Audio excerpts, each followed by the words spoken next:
Hello and welcome to the Tired Witches podcast, the book podcast for tired witches and chronic overthinkers. I'm Olivia. I'm Ashley. And today we are doing a deep dive into Taylor Swift's brand new album, The Life of a Showgirl. Now, before the album even came out, Ashley and I went through each song title by title and paired books to it we thought might fit the vibe. Now that the album is out, we are going to go through our list to see how accurate or inaccurate we really were. Yes. Ashley, I'm very excited. As the resident Swiftie in this coven, I am very, very excited. How are you feeling about our podcast today? I'm feeling excited. For one, we are bringing you two different perspectives here. As Olivia said, she is the Swiftie, and I'm just here for the music. So, like I said, you have different viewpoints here because she knows a lot of the Taylor Swift facts, lore, Easter eggs, and I'm just sitting here listening to tunes. So Yes. I'll be very interested to see how we both interpreted this before and after. I'm excited. I'm so excited to see what we might have similar here and what we might differ, because Yeah. very different tastes. I don't read a lot of normal romance books, so trying to go through like my dark, unhinged fantasy Omegaverse books to pair with this was quite a challenge. I went with a lot of older stuff. Okay. Stuff that I read years ago. That is the thing. We do have very, very similar reading tastes, It's but true. it just, this is going to be fun. I'm very excited to see how we both kind of saw each song. Me too. And the good thing about this is we sent our list before we heard the album to our mod, so she knew what was locked in and we couldn't change it. Yeah, we have not talked to each other. We did kind of give each other a little teaser on our live the other night, so I think we each know each other's one or two, but yeah, that's it. But other than that, we don't know if we've changed those. So yeah. Okay, so let's dive right into this. I have listened to the album multiple times now. I feel pretty confident with the lyrics and the meanings of the songs. The first song of the album is The Fate of Ophelia. Before we heard the lyrics of the song, what was your pick?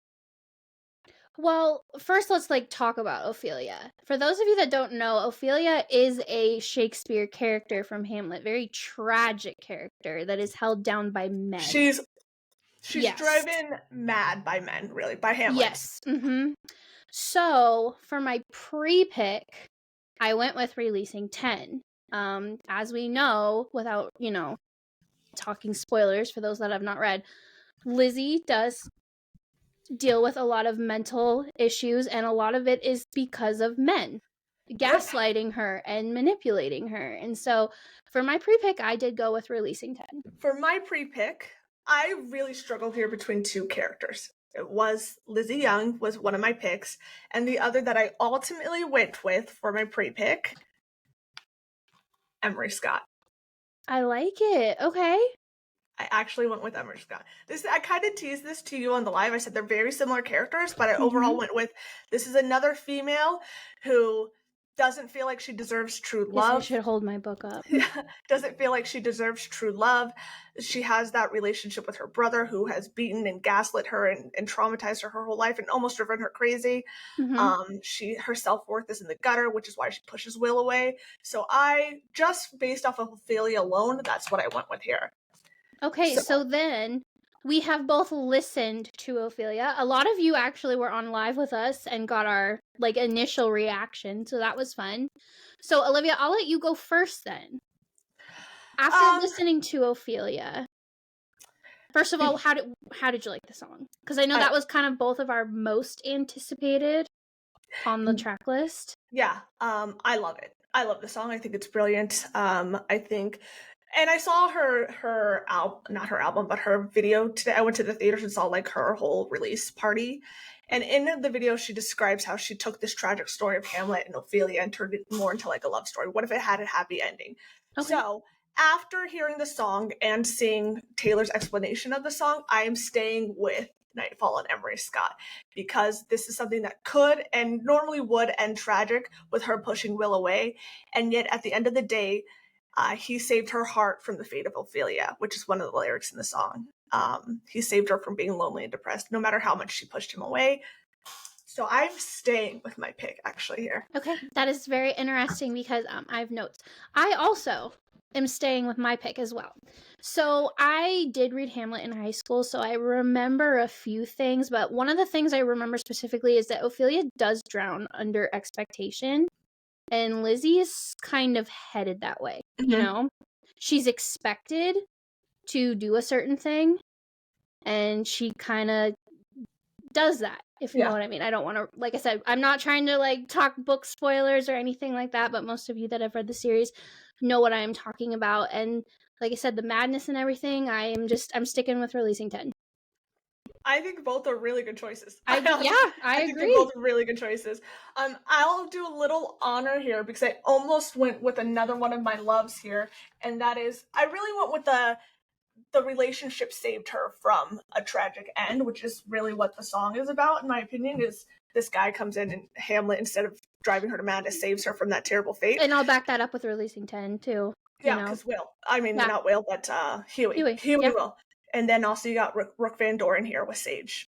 See, and I need to read that series. It is on my list, I swear. Sage, Emory, and Lizzie are almost identical characters. Okay, honestly. Then I've got to make it high on my list. And there's also a lyric about pyro being like setting it on fire. He's a pyromaniac here, and Will Grayson sets the gazebo on fire in Nightfall. Like, okay, so, all right. That's my little honorable mention there. I almost went with that, but I didn't. So let's jump into the next song, which is Elizabeth Taylor. By the way, this is my second favorite song on the album. I love this song. Ashley, I'm going to let you go first here. Before we heard the song and we just had the title to go off of, what did you pick? This will probably be a lot of people's, but before I heard the song, I instantly thought Seven Husbands of Evelyn Hugo. Never I mean, read the book. This book is inspired by Elizabeth Taylor. It is all about Evelyn Hugo's life. It is all about old Hollywood glam. You go through the decades and you go through each of her husbands and the story. It's very interesting. I told you on live the other night you need to read it, but yeah, this is what I went with my pre-choice. What about you, Liv? For my pre-choice, I went with Lizzie Young from Releasing 10. Okay. Just because Elizabeth Taylor went through a lot of men to find love, and then she thought she had found love twice. She married the same man twice, and ultimately she said that was the love of her life, but it just didn't work out. They ended up drifting apart. We kind of get that here with her pushing Huey away. Sorry for spoilers. But I feel like Elizabeth Taylor and Lizzie are very similar in that aspect. She's the star of Tommen. She's the most beautiful girl of Tommen. All these expectations of like being smart and whatnot. Even though her personality is completely different than what Tommen the school views on her, I think I just felt what that was the vibe here that was giving me with Elizabeth. That's why I said my first two were I was like, oh, which one? But I did go with Lizzie for Elizabeth Taylor here. Yeah, no, I like it. And I've not read The Seven Husbands of Evelyn Hugo, so couldn't tell you if that fits or not. I have no comments on that. But now that we've heard the song, we know the lyrics. Ashley, are you staying with your pick? No, I am actually not staying with my pick. Mm-hmm. I have shuffled things around, and you'll see why later on. Okay, so I decided to look at Elizabeth Taylor and the lyrics of this in a different way, and I actually ended up gender swapping. Okay, so we look at the song and we look about how Elizabeth Taylor is just being worshipped for who she is, right? And not being seen as the person. Yeah. So I thought Johnny Kavanaugh. Wow. Yes. Okay. So as we know, I love that. As we know, Johnny is seen through majority of the years. I won't say series because he really changes up his persona very quickly. He's just seen as a rugby god. He's seen as Johnny the rugby player, not Johnny the person. Right. And when he starts connecting with Shannon, she doesn't care about rugby, and that really takes him off guard. He's like, you don't care about my stats? You like me, the person? Yeah. And so I really looked at the lyrics and what the song meant, and I'm like, you know what? Let's go something different here. I like Johnny. I like it. Hello. I am staying with Lizzie Young and Releasing 10 here. Okay. And my thought process is the lyrics. We have, I Cry My Eyes, Violet, Elizabeth Taylor, Tell Me For Real, Do You Think It's Forever? I've been number 1, but never had 2, and I can't have fun if I can't have you. Be My NY, When Hollywood Hates Me, right? The whole gang has turned on her at the end of T7, and they hate her.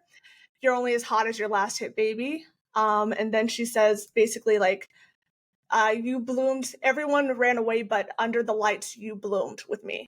And that to me is Huey staying by her side under her mental illness. Everyone else would have ran and hid, but he stayed by her, and really they bloomed and fostered together under that. So I'm actually staying with this because I think like that. Okay. Yeah. Oh, I like our picks so far. I do too. Well, then with that, I'm gonna let you kick off 3 Opalite. Opalite. Okay. Opalite, this is so funny, and when I tell you why I picked this, you guys are gonna die of laughter. I went Violet Sorrengail from Fourth Wing, and why this is so embarrassing to say why I originally picked this, is because I didn't know, I forgot, Opalite is a stone, right? Yeah. Opal is a stone. I kept thinking Violet was amethyst, purple stone, and so that's why I chose it. I was like, oh, they're both stones, but Violet's a flower, isn't it? It's not a stone. Yeah, Violet's a flower. So I picked for like this stupid reason that literally doesn't actually matter because this Violet is why is not a stone. This is why it's the pre-pick. I was so embarrassed by this. That is why I picked Violet Sorrengail from Fourth Wing here. What did you pick? I just realized I didn't grab that book, but it's my pre-pick, so I guess it doesn't really matter because it's different. I went with Once Upon a Broken Heart. Okay. So for me, when I saw the title Opalite, I kind of went back to the Midnight's album. Spoiler alert, you went with Once Upon a Broken Heart. Yeah, thank you for holding it up for me. Yes. Yeah, so I looked at the title and it just kind of took me back to the Midnight's album and the whimsical stuff, like the snow on the beach and all of that stuff. And so I just, I thought of a good whimsical, fun fantasy. Now, I haven't changed anything yet, and I'm not. I'm sticking with Violet Sorrengail. Okay. I think the lyrics, this song convinced me that she's read Fourth Wing, and the lyrics are fucking spot on. Now, you've not read Fourth Wing, so you don't know, so I'm not going to spoil anything for you. But you were dancing through the lightning strikes, Violet Sorrengail, sleepless in the onyx night, onyx storm. I'm staying with Violet Sorrengail for Fourth Wing for Opalite. I think it fits perfectly. I just got very, very lucky here. Okay, so I did change it. Okay. What did because you change to me, I feel like the lyrics kind of mean rising above, like up after a depressing time. Yeah, I can see that. So I'm redeeming 6. Fascinating. Now, obviously, this is a whole bunch of trauma. Like, the whole book is bad, right? Yeah. But Joey and Aoife both kind of rise up from the ashes, quite literally, at the end of this book, and they do come out in a very healing part. Yeah. So, I like it. I like it. I mean, so I have not changed any yet, and we'll see if that keeps going. I could do the funniest thing and make every book here Boys of Tommen, but I'm not going to. Our next song. I almost did that. I almost did too. But a lot of our listeners are bot readers, so. I mean, we could do a whole separate episode where we do that, to be quite honest with you. But I thought this would be a little fun. Switch it up, just to change it a little bit. Our next song is Father Figure. I'll let you start. What was your pre-pick? Well, this was fun. This one this was spoiled on live. I do know this one. Okay, so Father Figure, I think a lot of us instantly thought taboo when we saw the title. You think George Michael's Father Figure, which is more of like a sexual song? Yeah, so I went with Credence.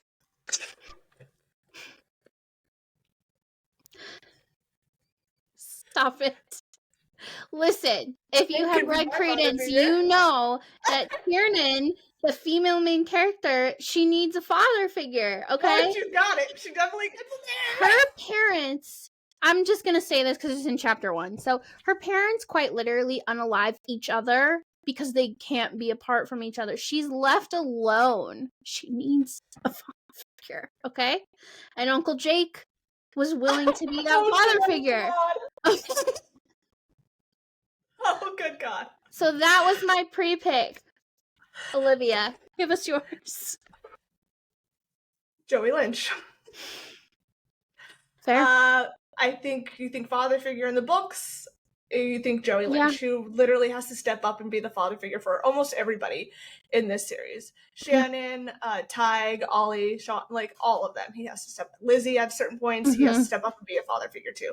So pre-pick, just based on the title alone, that is what I went with because I think he ends up being a literal father at the end of the book. So that's what I went with. So. And then did you keep that? I did keep it. And Okay. why I kept it is because listening to the actual song, the lyrics, and then listening to Taylor's explanation of it, is it starts off with, it's really about a mentor-mentee relationship that goes bad, okay? That there's betrayal happens, and then the mentee ends up being the mentor, taking on that role. So I feel like that still fits Joey perfectly, where he ends up taking on the role of a father, away from the generational trauma from Teddy Lynch type of deal. So I actually think it still fits perfectly based on the meaning of the song. And I almost did put that one, but I still liked it for Opalite. Yeah. Okay, so I took an interesting take for this one. Did you change? I did. Oh, wow, okay. I went with A Court of Mist and Fury. Here, explain. Well, okay, for one, they have a mentor type relationship in this book, right? Yeah, I can see that. He's teaching her a lot of things after she's been locked up and everything. And so he kind of, in a way, has that, like, figurehead to her. You know what I mean? I mean, for one, there's quite an age gap there. Just a smidge of an age gap. But we all know that it turns around and she becomes the most powerful of all of them. So I thought that was a interesting one to do. I like it. Next song, which was my most anticipated song of the album, Eldest Daughter. I'll go first here. My pre-pick, Eldest Daughter, Nesta Archeron from Court of Silver Flames. Okay. Just based on the title, she's, if you know, I love my complex female main characters, my Lizzie Youngs, my Sage Donahue, my Emory Scotts, and Nesta Archeron. So Eldest Daughter here, just based off the title, I thought fit perfectly for her. That's what I went with. Okay. And I went with Yours Truly. Never read it. It's a great book. So basically, female main character, eldest daughter, she has to take care of everyone. Her brother needs a transplant. It's like this whole plot where he ends up like being the donor for the transplant. He has severe anxiety, social anxiety issues, and she helps him throughout the book. Like, like really puts everybody else above all. And so that's why I thought of this one. And then to kind of go off of that one, I actually decided to stick with this one. Perfect. After hearing the lyrics. I think it sticks. Yeah. I stayed with Nesta as well. I think the lyrics fit perfectly with the never gonna break the vow, never gonna leave you. Even though she goes through like her own trauma here, she still very much puts like Elaine, when Feyre is kidnapped, she's the only one who goes to the wall to try to save her. So I feel like I stayed here. I almost changed it, but I did end up staying with it. Okay. So I didn't change any of mine. I like it. Kind of surprised. Okay, our next one. What is our next song here on this album? Ruin the Friendship. Now, I'll let you go first. Based on the title alone, what did you pick? I had Punk 57. Punk 57 is a story about kids that were paired as pen pals, like in the 5th grade or something, at opposing elementary schools. And they really like each other. They decide to keep the friendship up, but they never want to look each other up on social media. They don't want to like ruin the illusion and stuff. When they actually find out who each other is, they don't like each other. And so that's why I thought ruin the friendship. Okay. Yeah, I like it. My pre-pick based on, and I really didn't know how this could go. I was like, ruin the friendship. I thought this was going to be like a Bad Blood type of situation. So I was torn between like an actual friendship, or was it a ruin the friendship with like we're best like Claire Gibson, they're friends, you don't want to type of thing. I went with Our Way by T.L. Swan. This is one of the more normal books. I love T.L. Swan, and I have not read that. I love this book. Okay, it is about these two best friends who have been friends for years. He is gay, okay, and starts having feelings for her romantically. I remember the blurb for this one. I'm gonna have to read this one. He starts having feelings for her romantically, but is afraid to act on them because he's afraid it's going to ruin their decade-long friendship, right? Okay. Just spectacular book. And so based on that, this is what I went with. Just to give you a heads up, I stayed with this. I couldn't think of a book. The lyrics are actually for Ruin the Friendship are actually very depressing. It's about a boy in high school that Taylor was best friends with, had a crush on, never ended up acting on that crush, and he ended up unaliving himself later in life. And so it's like a moment of regret she always has of what could have been. I don't have any books that fit that theme.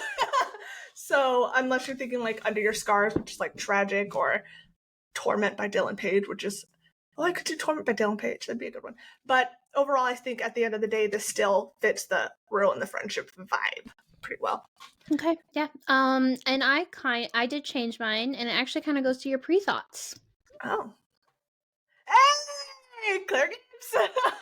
Claire Gibson, everyone's friendships, just friendships are ruined overall in this book. Yeah. Not going to get much into it after that. No, I mean, you don't really need to, right? So right. There's that. Next song is actually romantic. Now, pre-thoughts, just the title alone, I thought Enemies to Lover. Like, oh, this is an actual romantic story. You think that they don't like each other, but it's actually super in love with one another type of deal here. So that is what I went with my pre-pick here. And I went with The Cruel Prince. Love it. I just think it fits the enemies. This is one of the best enemies to lovers I've ever read. I love Carden. I love Jude. Yeah. And spoiler alert, I didn't change. This stayed my pick. So there's that. Okay. Well, mine did change, so I will give the pre-thoughts. Okay. Because when I looked at actually romantic, I thought it was kind of going to be like a satire, like a play on romance, like with tropes and stuff. So I went with the love hypothesis. Oh, I like that. Okay. Mm-hmm. Yeah, because it's fake dating, and all throughout the book, Olive kind of gives like these hypotheses about dating and romance and stuff. So I went with that for my pre, but I did change it. I wasn't going to, but I changed it because everybody on social media is very stuck on the fact of feminine rivalry being a theme in this book. Yeah. So I kind of went with something different that was not a romance, where feminine rivalry and obsession and satire is actually a central focal point, and that is Bunny. Oh, I've never read that. Okay, if you like mindfucks, read this. Also, this is a great time of year to read this. Dark Academia. It's one of those endings that leaves you staring at a wall for a good chunk of time, wondering what the heck just happened. Okay, I like it. Yeah, I won't give away spoilers, but basically, it takes place in college, and this girl gets integrated into another group of girls that call themselves the Bunnies. Okay. Yeah, and then you'll start seeing bunnies just pop up everywhere. Like so I went different. Yeah, I like Very it. different. Yeah. Okay. I was so focused on the feminine rivalry part. Yeah, no, I like it a lot. Okay, we're gonna go right into our next song, which is Wishlist. What was your pre-pick? My pre-pick, I don't have the physical copy, but It Happened One Summer by Tessa Bailey. Okay. So I'm guessing you haven't read that one either, but the main character is very much inspired by Schitt's Creek. She's very spoiled, pampered, and she gets sent to a small town to kind of grow up a little bit and learn more about life. So that was my pre-pick. Okay, I like it. I like it a lot. What about yours? My pre-pick was actually God of War. Ava Nash. Because she's a spoiled rich girl socialite her one wish. I almost went Birthday Girl by Penelope Douglas. I almost went Birthday Girl. Okay. But I ended up going with this. Hey, excuse you. My cat is right in front of here. I ended up going with this because she wished her whole life for Eli. So Okay. that's what I went with. And then did you stick with that? I did end up sticking with this just based on the lyrics. You know your Taylor stuff. You didn't even need to listen to the lyrics. It's more of like just the lyrics. I think what it is not that I know my Taylor stuff, but I can convince myself that I'm correct and somehow weave the storyline into the lyrics no matter what. I think that's really what I'm doing here, is that I can be like, actually this fits because of this lyric. And how this works here is the song is about all these people wanting Taylor's life. They want the yacht, they want the bright lights, and yet all Taylor wants is love. Okay. Ava has everything in this book, yet all she's ever wanted is Eli King. So I actually ended up staying with it. Well, I did change mine. Okay. Is it a book I know? Probably not. All right, I put Terms and Conditions, Lauren Asher. This is a marriage of convenience. So he is a billionaire. She's his assistant. Mm-hmm. Okay. He is given a letter by his grandfather. The only way he will inherit his inheritance is if he gets married and has an heir. Mm-hmm. So because she's the only person that really knows him, she sets up all these dates and everything. And then finally it just comes down to it needs to be her. But it's basically one of those ones where I kind of did reverse the genders again. Because she is the only one that will see him for who he is. Everyone else, sees him for money. That's on my list, though. That's on my TBR. Yeah, and, this is also, everybody would line up to marry a billionaire for a convenience. And she's just like, no, I'm in it for him, so. Next song is Wood by Taylor Swift. For some reason, I thought this was Woods. Literally, my list says Woods on it, so that should tell you. The Swiftie over here had the title wrong. For my pre-pick, based on just the title alone, Woods, I really almost went Omegaverse in here, you guys. I really struggled not to do an Omegaverse book here, but I ended up with Once Upon a Broken Heart because he calls her Little Fox. Yes. Well, and we all know that an evil tree is like the villain. So. Yeah, so there you go. So that was my pre-pick. Okay. What was your pre-pick? My pre-pick was Archer's Voice. Okay. Which is that still wrapped? No, it's a special edition. Oh, I was like, is that even open? It's foil. Okay. Yeah. Cute. So I don't want everybody's read this.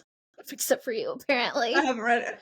Okay, Archer has a really tragic childhood. Okay, both of his parents are killed in front of him when he's 7, and during this accident, he loses his ability to talk. Oh, okay. So he grows up a recluse all by himself because nobody wants to try to learn how to communicate with him. His cousin's an absolute a-hole to him, and then a girl named Bree moves to town, and she also has a tragic backstory, and then they just kind of connect with each other, but because he's alone, he chops wood for a living, just because he can keep to himself and everything, and so, like you, I was literally thinking of wood. We had a fun time on that live, you guys. Yes, we definitely did. Okay. I did not change. I kept Once Upon a Broken Heart, and because the song is about superstitions, she mentioned black cats, wishing upon a falling star. Well, Once Upon a Broken Heart is all about the fates. Jax is a fate, and it's also all about the man in the song is opening her eyes sexually to things, and I think Jax does that to Evangeline here quite a bit. Okay. So. Yeah. I also did not change because of the same reasons. So this is a virgin hero. Okay. So she opens his eyes to a lot of things, and also because of her tragic backstory, they basically open each other's eyes to things, and there is a little bit of superstition in like their trust with other people. It's a very much, knock on wood, we don't want to ruin this this is the first real good thing we've ever had. Yeah. So that's why I decided to stick with that. I think I almost went with Hand Fasting and Other Hazards by L. Campbell here, just because. I could see that. Yeah, I was like, I think that straight he's up a plant daddy. superstition. Straight up Yes. superstition. He's a plant daddy, so I almost went with that. So that would be like, if I wanted to change, I would change it to that. But I still feel like I could fit this in the box, so I'm going to. So I like it. Nope, I like it. So our next song is Cancelled, which, spoiler alert, is my favorite song on the album. I love this song. I relate to it so much as someone who's been canceled or attempted to be canceled multiple times. Yeah, I love this song. What book did you go for with this one? Okay, so for my pre-pick, I went with Magnolia Parks. Okay. I've not read it, but I know something about it. So yeah, so here's the thing with Magnolia Parks is this is the most toxic relationship I have ever read about. But they cannot stay away from each other, even though Magnolia knows BJ is canceled and he should stay canceled. Mm-hmm. But she doesn't care. Yeah. Okay. It's really messy. You basically know he did something to end their relationship, and you don't find out what it is until the end. Okay. I mean, I've been spoiled. I know what it is, but yeah. I spoil it for the listeners. No, it's still on my TBR. I went with the most canceled character I know, and that is DamonTorrance from Killswitch. Okay, I love it. I love it. That was literally my thought was, who's the most canceled, been kicked out of several groups, been character that I know, and Mr. DamonTorrance was the first one I picked. Spoiler alert, I did not change my pick here either. I think the song fits him perfectly. I agree. So I like good thing I like my friends canceled. I like them wrapped in Gucci and scandal. It's DamonTorrance. I like it. So that's fine. Okay, so this one is where I circle back around. And I went with this because of the tone of the song being scandal, survival, reclaiming the narrative. Mm-hmm. Okay. 7 Husbands of Evelyn Hugo. I do like that really was going to do this one for Elizabeth Taylor, but once I listened to the lyrics of Cancelled, I was like, you know what? This kind of fits Evelyn Hugo a little bit more. Yeah, okay. Fascinating. Yeah. I like it. I like our picks there. I know. I think we're doing a pretty good job here. I don't want to toot my own horn, but I know, like very different perspectives. Like I said, I've changed pretty much most of mine. You didn't, and I find that funny as someone that like is just listening to the music. We've not had one that's the same. No, we haven't. But we've had books that are different. Like we've had the same books like in the list, but they're not like matching up with the same song, which I think is so fun. I know, I love that. I love that for us and the listeners here. The next song is Honey. Now, for my pre-pick here with Honey, I really went with, just based on the title alone, who's the sweetest character I know, and that's Miss Shannon Lynch. Okay. So, just based on the title of sweetness, Honey is sweet, I went with Shannon Lynch here. What was your pre-pick? My pre-pick was Part of Your World. So, this is one... Is that an Ariel retelling? No. Oh. No. It looks like Ariel on there. I know, this cover so cute. But this is a reverse age gap. And this is one of the kids. Yes. So, she's a city girl. He's like a farm boy. And he is like the sweetest MMC I have ever read about. Like, there is a scene in here where it's their, like, 3rd act conflict breakup, and he's crying. He's like, don't call me, you're messing with me. I can't do this. Fire me. Right? So I instantly thought of that for my pre-book. Did you change? I did not. Because the tone of Honey was sweetness, emotional safety, and second chances, and that is what this story is. So when you start off, I can't remember if it was a fiance or her husband, but she's married to a guy who is, you know, older than her, very successful. Her parents set it up. If I remember correctly, I think her parents groomed her to marry him. I think he was friends with her dad. Okay. They're both doctors. She's a doctor and everything like that. And so her car breaks down in his small town, which is right outside of her city. And so it's a second chance for a new life, basically. Okay, I like it. Yeah. So like I said, my initial pick was Shannon, and I did change here. Now, I do think I could fit this into the theme of the song, to be quite honest with you. I think I could keep it here, just based on what Taylor said. Taylor said that this song was about when people call you honey or sweetheart, but it's like in a sarcastic way.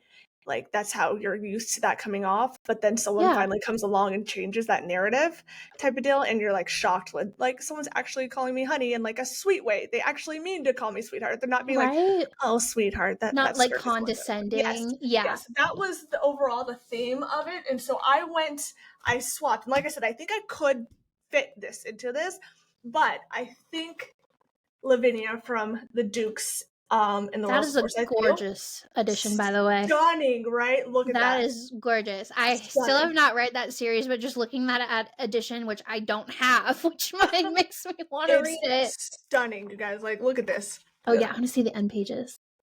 Beautiful, right? That is so pretty. I think Lavinia, and this is a reverse harem, okay? But Lavinia is jaded by love. Everyone talks to her like she's trash, treat her, it's very the condescending attitude. And so when the men come along, especially like Nick, and they're obsessed with her, madly in love with her, and she's like, what is happening? She's shocked. She doesn't know how to react. So I think the overall theme fits Lavinia's character from this series better than Shannon Lynch. So this is, I am changing here, which I'm okay.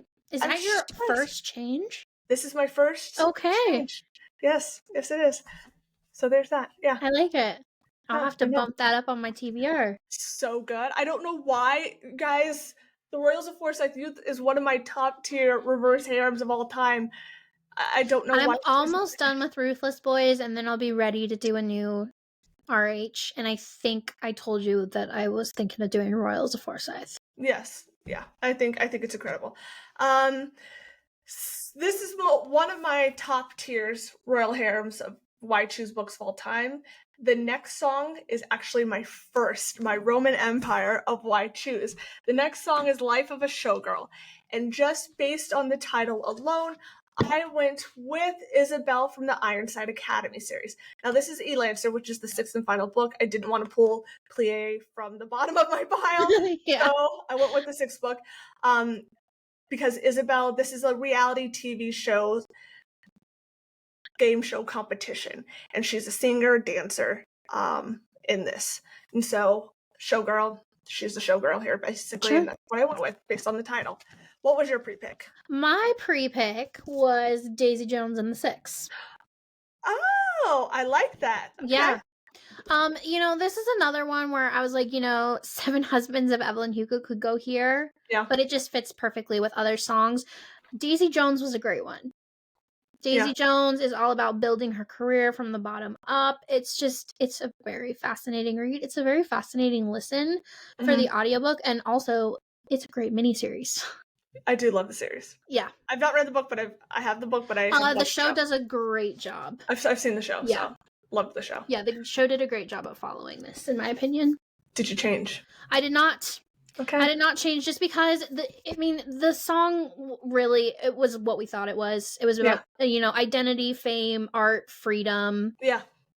I also did not change because the song is exactly the title. She's a showgirl. You've got the lyrics. What Taylor basically said was that this is people trying to convince you not to be a showgirl, but you still do it anyway. That was the other thing, is it was very unapologetic, raw, and alive. That, to me, is what Daisy Jones is. So many people here try to bring Isabel down and tell her she cannot win the game show, right? That she's not good enough and whatnot, that the life is going to be too hard for her. But she really proves throughout the whole series that, like, she's got more gumption than what they think she does. And so I think, like, the lyrics of "You're sweet as a peach, but you don't know the life of a showgirl" really fits her here because she sticks through it. She does know the life of a showgirl, and she challenges that narrative and ends up becoming the showgirl here. So I did not change my pick here for that. So out of all of these books, I only had one change, and it's really because I can convince myself that I'm right. And I'll be like, actually, I can fit this in here somehow. Let me see how I can make there were 4 that I did not change. Nice. Yeah, I mean, just overall very different points from both of us, which is what we were aiming for. Yeah, no, and that's what we were aiming for. That's why we wanted to do this podcast, because I was really thinking about it is, let's face it, the majority of the book world is obsessed with Taylor Swift, and then there is a corner of the book world that likes the songs, but is not overly obsessed, but still, you know, likes to get excited when a new album came out. And I thought, well, why don't we do that? We give both of our perspectives on it. And so, like, I told Olivia, after listening to the album, I like it. It's not my favorite album, though. She thinks the whole thing is a bop, though. And that's so. I love, yeah. But now, where does this rank? It's not my favorite Taylor Swift album. Where does this rank for you? Torture Poets Department is my top. Okay. And then 1989. Would you say it's at least in your top 5? No, I don't think so. Yeah, see, and just that's why Red. I love folklore. That's what I was telling you earlier. A lot of my friends that are big Swifties, they liked the album. It just wasn't their favorite. But I still think all of the songs are good, and all the songs are pop, you know? Like, it's not like I don't like the album. It's that I think I relate more to a lot of the songs. Like Torture Poets Department, I love because I can relate to a lot of the songs there. But you also have to keep in mind that's a double album, essentially. Oh, for sure. Well, now that brings me to my next question. How many bonus tracks do we think there will be, if any? I don't know that she's going to do any, because I think she would have already released them. Yeah, that's what I was thinking. And another really interesting thing is we have no merch. Yeah, this was an odd drop to me. From a non-Swiftie point of view, this was odd to me, just based on previous drops. Look at Torture Poets Department. We had a pop-up here in LA at the Grove where you could go through, and they had like little Easter eggs and whatnot. They didn't do any of that for this, and we had merch immediately. Now, they did have a pop-up in New York for The Life of a Showgirl, I believe, which hinted at us having merch, but we've not seen that anywhere. And we're on the second day of it being out. So when are we going to get that merch? So they didn't do a cardigan for this one? They did do a cardigan, but it was before the album release. Okay, like when they announced it. Correct. Okay. Which I did get. So. Yeah, see, and that's why I kind of wanted your opinion, just because, like I said, once again, from my non-Swiftie point of view, this release felt different. It is definitely than other releases to me. But you also have to keep in mind that she's coming off a massive worldwide tour. She's exhausted, you know? So the fact that she's engaged, I think that's really her primary focus right now. Look at her songs Wishlist and Wood. She's madly in love with Travis, and that is clear. She's like, all I want is to go have a couple babies.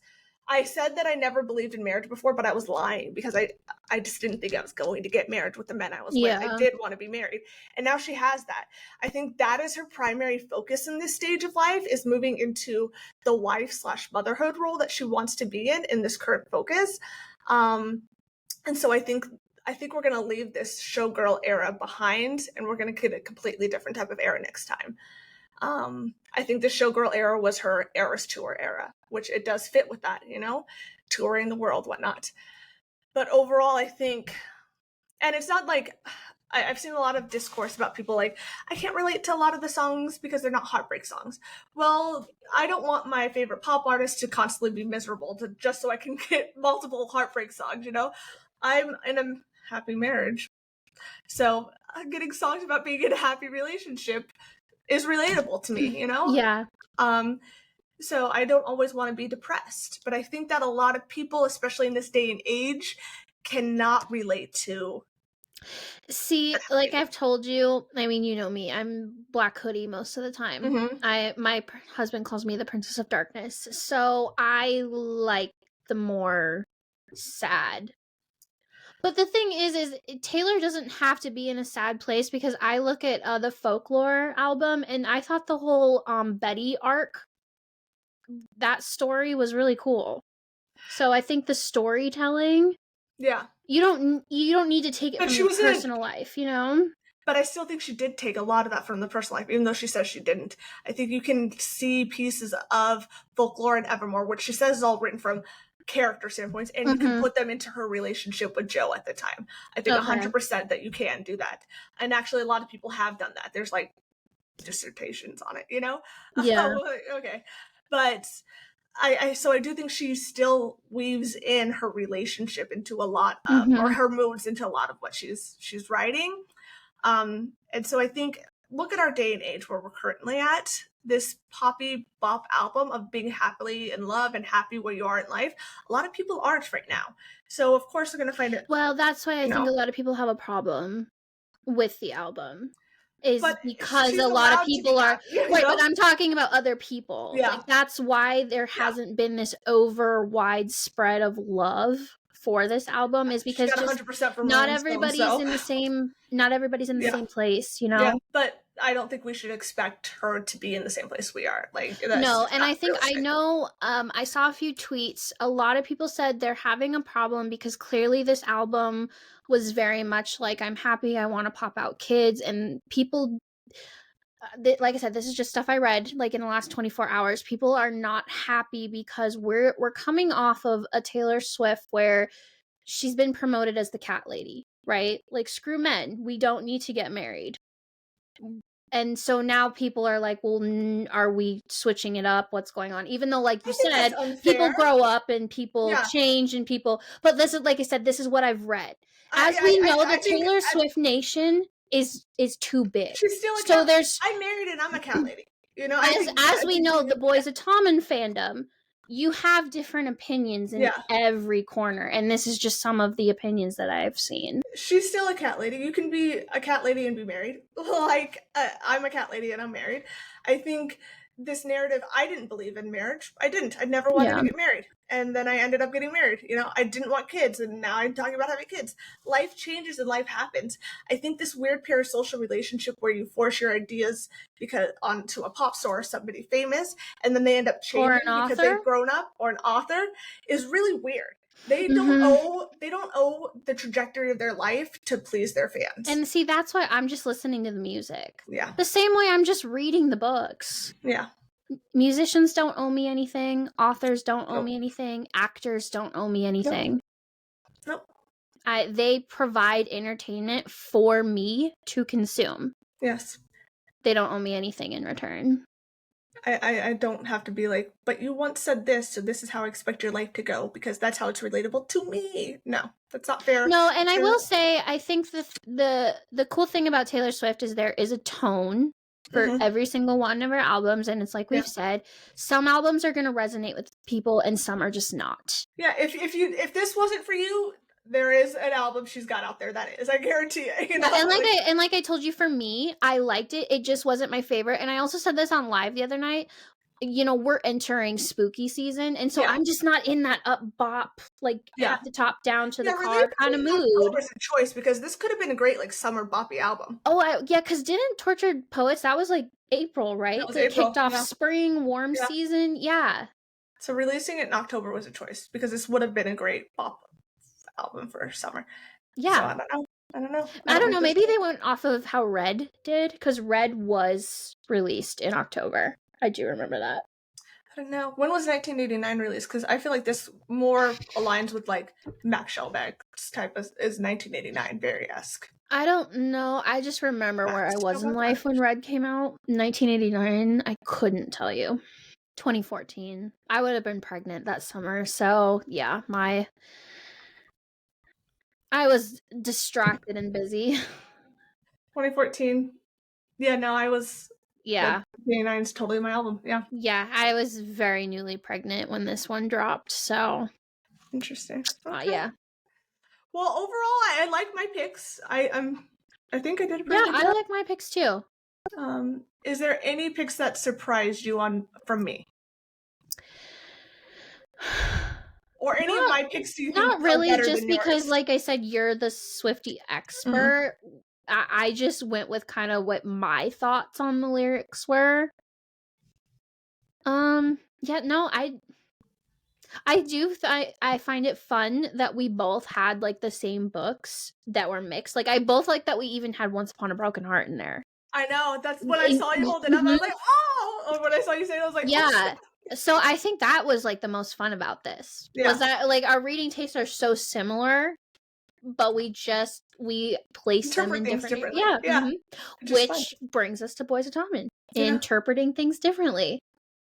perspectives, right? Isn't that interesting? Which, before we close off, though, can we say, though, how much fun it seems like Chloe had with this release? She was Oh, pretty inspired. let's talk a Yeah, little we bit can, about the we can playlist we close a got. little bit with some Yeah. playlists. Because we did get new playlists from Chloe. Before the album, the night before the album, Chloe released a lot of playlists that were very Taylor Swift focused. You know, we've got like Hizzy, we got Katie and Feely, and most of the songs on there were Taylor Swift songs. You know, so I think she was gearing up for the album. She's clearly a Swiftie. And then after the album was released, we did get quite a few of these songs placed into playlist or assigned characters, which Twitter and TikTok exploded. Explode, and is still going on about this. Yeah, like I know you tweeted this, but like we think Chloe did some damage control, right? Oh, for sure. She released the playlist Liz to Katie, and the song was actually romantic. And see, like we went back, actually romantic has a lot of, feminine rivalry in it. Yes, yeah.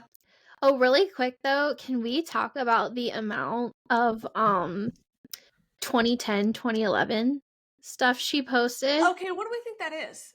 Are we getting books from them? I would love it. I would love it because, like I said, when we had our talk with her, Tig was my class year. This 2010, 2011, that was my senior year. But here's what's crazy, okay? I think when she was on our podcast, she did say she would like to step away from Voice of Tommen. You know, that like she didn't want to keep writing about this for her entire life. Inspired, and she just writes. Yeah. And I'm like, you're going to be writing about these Voice of Tommen characters forever if we're going now into all. Well, and see, that's why I talked about when we were on live last week. For the people that have read Broken and Carter Kids, that's why I'm convinced she'll do a spinoff.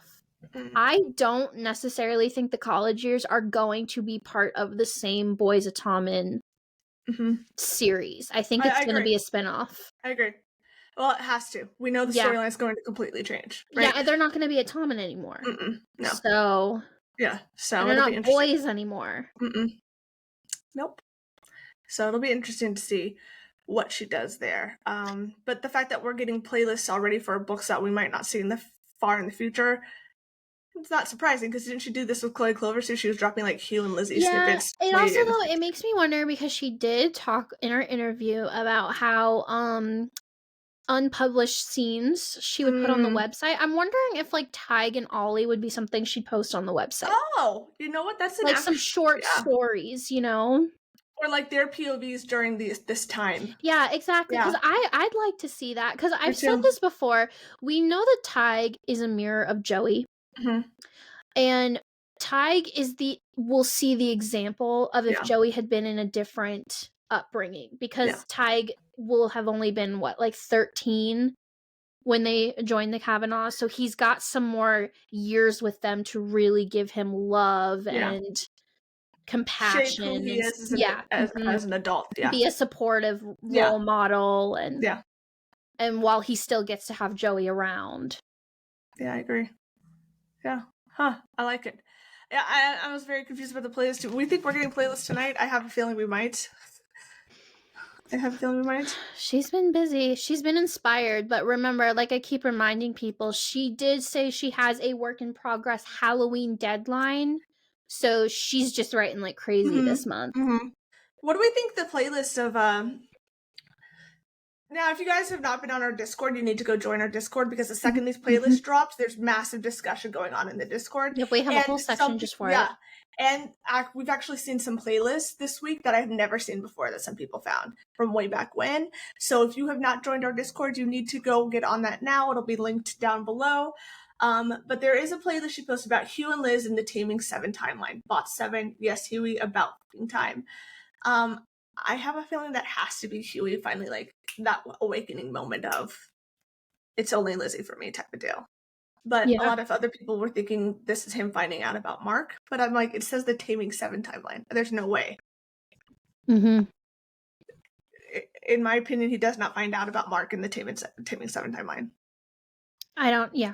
No. So, I just wanted to get your thoughts on that one. I agree. Okay, perfect. I agree.